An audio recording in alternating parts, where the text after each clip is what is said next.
So she went outside to warm up her truck because she was going to leave. And at that time, I went outside to talk to her about getting my cell phone back, and she wouldn't give it to me. So I reached in her truck, and I took the keys out the ignition. And I have a daughter, so I need to go pick my daughter up from the babysitter. So I left with the keys of her truck with me to go pick up my daughter. When I returned home, I had about 3 outfits that she bought me in the mud in front of my house, and she was gone. Miss Moore, did you take his clothes and throw them in the mud? Yes, ma'am, but they were all clothes that I purchased for him. Listen to me, Miss Moore, that doesn't make any difference. All right. You made him a gift, bought him clothes, you had a little fit, you took his clothes and you threw them in the mud. So what did you do? So when I returned home and she's gone, I proceeded to take her truck that I had the keys to and move it around to the back of the house. So when she came back, she couldn't see her truck. She wanted to know what had happened to it. And I said, when you give me my phone, I'll give you your truck. My brother arranged a swap of the keys and the phone, and she would leave the property. Got the keys, showed her where the truck was. She walked around the back to get her truck, and I went in the house and got her purse. And on the way outside, I slung her purse in the mud. And what did she do when you threw her purse in the mud? She attacked me. How did she attack you? She attacked me with arms flaring and no control. Do you have any photographs of your Yes, injuries? ma'am. I'd like to see them, please.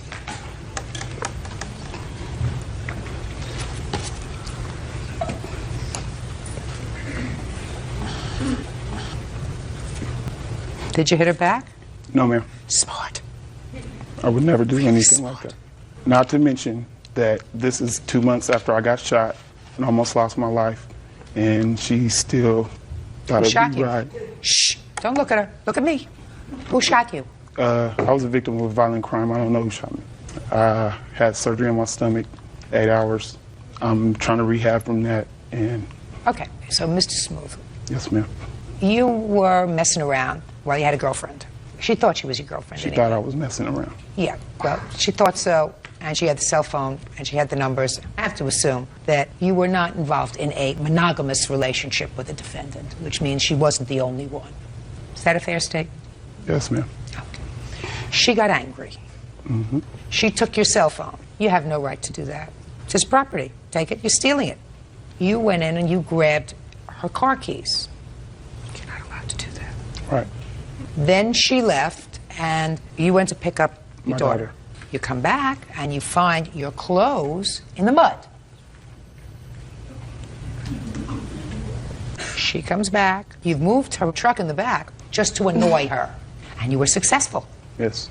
Then you take her good pocketbook, and you throw it in the mud.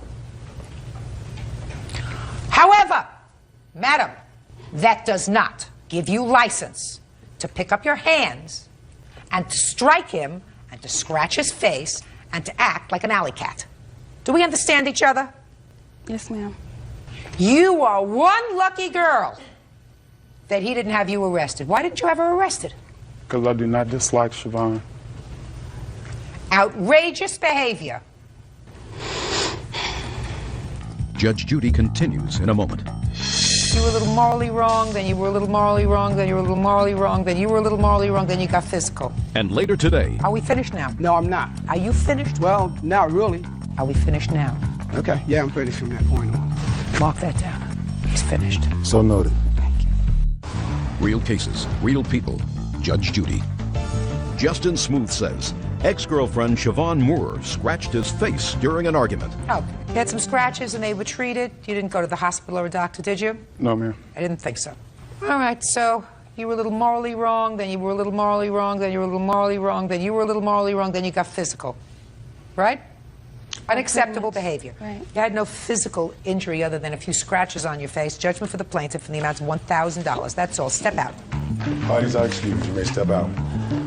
He wasn't telling the whole story, but oh well. The proof is in the pudding. I had all the paperwork, the pictures, and I mean, those don't lie. There wasn't a commitment of us being boyfriend and girlfriend, but monogamy was supposed to be practiced in our friendship. I feel that we had a lot of good times together, and it was good while it lasted. We're friends, kinda. 25-year-old homemaker Tamara Powell is suing her brother, 27-year-old construction worker Jason Root, and his girlfriend, 19-year-old Kelly Hoops, for a portion of her mother's bail. Tamara says her mother was arrested for embezzling over $500,000. Quiet in the courtroom, please. All rise, everybody. Thank you. Yeah, this is case number 162 on the calendar in the matter of Powell versus Root Hoops. Parties have been sworn in, Judge. You may be seated, sir. Miss Powell, Mr. Root is your brother. Yes. And the co-defendant is his girlfriend. Mm-hmm. You have a lot of pieces to your complaint. The thrust of your complaint is your mother is currently incarcerated, and she's doing a prison term as a result of a conviction for embezzlement. Mm-hmm.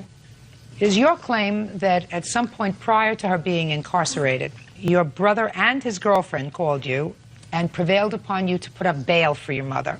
It was actually my brother and my sister, not his girlfriend. So your brother called, or your sister, Uh-huh.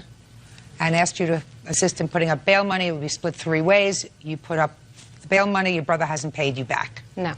And how much was his share of the bail money? The total bail was $4,800. Between 3 people is $1,600 apiece.